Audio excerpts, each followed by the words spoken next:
কিরে কিরে বেটি, এখনো বলছি রে বেটি, আমার মা হয়ে আসতে চাইলে আমার কাছে আসতে পারবি। যদি তুই আমার মা হোস তবে তুই এই গণ্ডি লঙ্ঘন করে আমায় স্পষ্ট করতে পারবি মেয়ে। বললা বললা হবি আমার মা হবি? হ্যাঁ বললা হবে হবে আমার মা হবে তুই।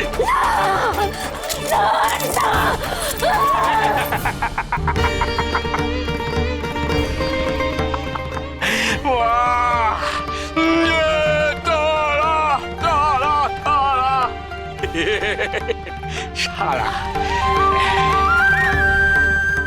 পেরেছে দেবী, আপনার পুত্র পেরেছে। এবার আপনি বামদেবকে দেখা দিন। যোগিনী, এত সহজ নয় রে এই বিদ্যাকে আয়ত্ত করা। এই যে ডামরতন্ত্র বিদ্যা, মোহিনী, মায়া, এখনো যে আসল বড় পরীক্ষা বাকি আছে।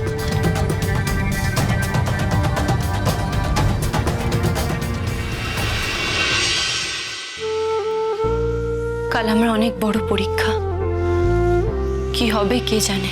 তুই চিন্তা করিস না লক্ষ্মী, আমি তো আছি, আমি তোকে সাহায্য করে দেব। দিদি, তুমি তো সবসময় সাহায্য করো, এবার না হয় আমি করে দেখি, দেখি আমি তোমার মতো পারি কিনা।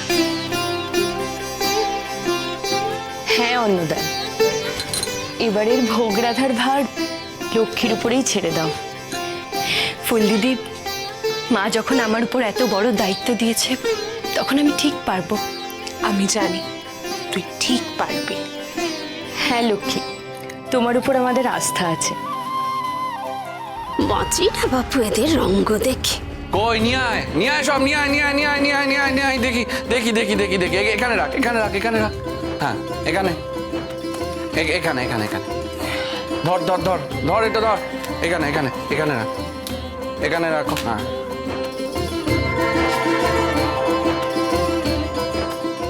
যাও যাও গিয়ে বাকি সব নিয়ে এসো গিয়ে তোমরা আরো। হ্যাঁ হ্যাঁ লক্ষ্মী লক্ষ্মী, দেখো দেখো কত কিছু জোগাড় করে এনেছি, তুমি চিন্তা করো না। আরে বাবা আমরা আছি তো, তোমার কোনো অসুবিধা হবে না। হ্যাঁ বাবা রে বাবা, আমি কি দেখছি? হ্যাঁ, নিজের বউ ভোগ রান্না করবে বলে ছোট কুমার তো একেবারে রাজকোষ খালি করে বাজার করে এনেছে।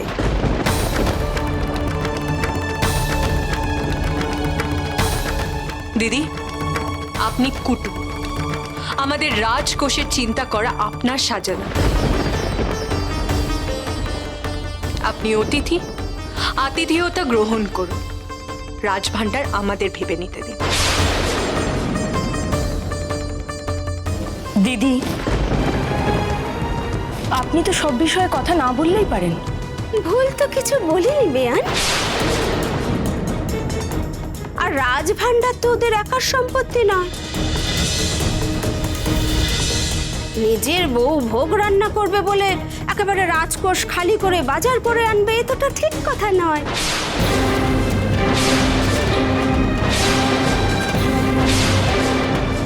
থাকলে কি আর অপচয় করতে হবে? এইভাবে খরচ করতে থাকলে তো যক্ষের থালা একদিন ফুরিয়ে যাবে।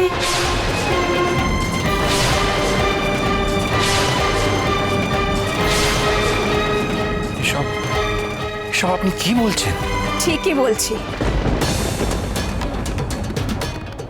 অবশ্য তোমরা এর কি মর্ম বুঝবে? যদ্দূর শুনেছি একজন তো হাওয়াতে ঘর থেকে এসেছে।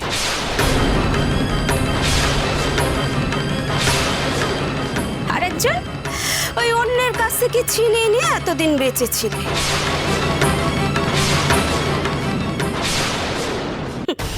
তবে হ্যাঁ, একমাত্র বড় রানী জানে কিভাবে এই রাজ্যপাট চালাতে হয়। আপনি বারবার ঘর তুলে খোঁটা দিচ্ছেন কেন?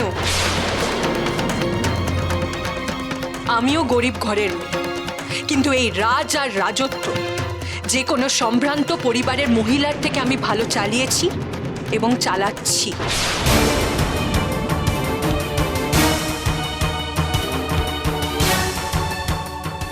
অন্নদা, তুমি আমাকে সকলের সামনে অপমান করছো। না দিদি, সেই শিক্ষা আমরা হাড়হাবাতের ঘরের মেয়েরা পাই।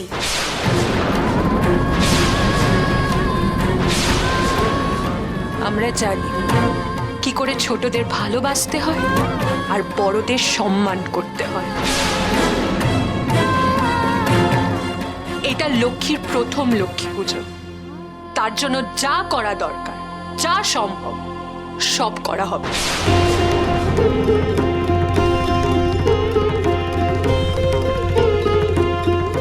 আর আজ তো রাজবাড়ির ভোগ সারা গায়ের ঘরে ঘরে বিতরণ করা হবে। ঠাকুরপো সেটা জানে, তাই এত আয়োজন করেছে। আমাদের উচিত ওদের পাশে থাকা, ওদের মনোবল ভেঙে দেওয়া নয়। তাছাড়া আমি তো মায়ের ইচ্ছাতে এই দায়িত্ব পেয়েছি দিদি। থাক, ওসব দু পয়সার ভেলকিকে মায়ের ইচ্ছে বলে আর চালাতে হবে না।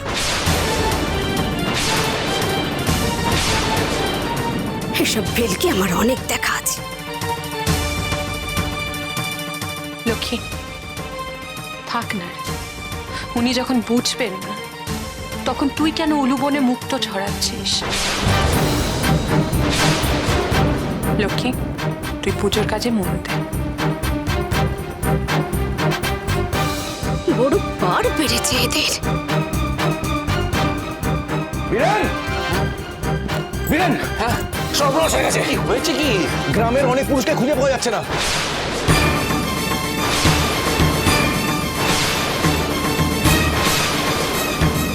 সবাই হারিয়ে যাচ্ছে। এসব এসব কি বলছো কি? আর এটা এটা কি করে সম্ভব?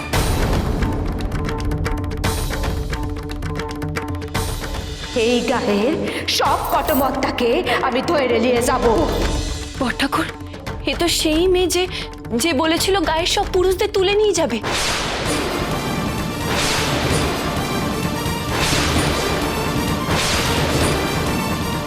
আমাদের এক্ষুনি ঠাকুরের কাছে যেতে হবে, এক্ষুনি যেতে হবে। হ্যাঁ, চলো দাদা। কি হয়েছে বলো তো? কোথাও খুঁজে পাওয়া যাচ্ছে না। সবাই কোথায় যাচ্ছে?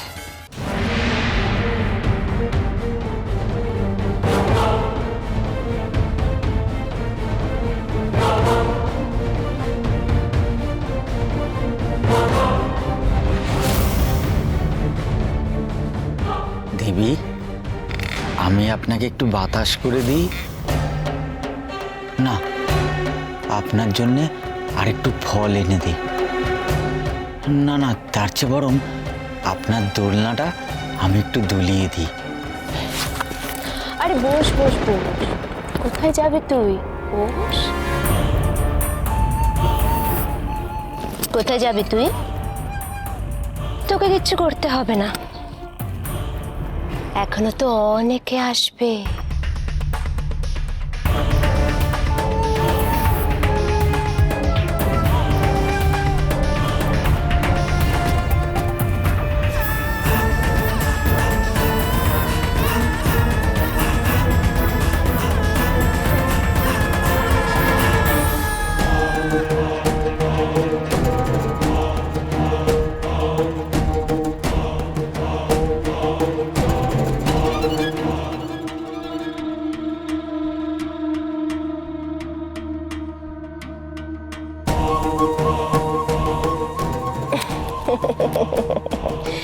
এইবার না এসে তুই পারবি না বামদেব। এবার যে তোকে আসতে হবে, আসতেই হবে। দেখি এবার তুই কি করিস।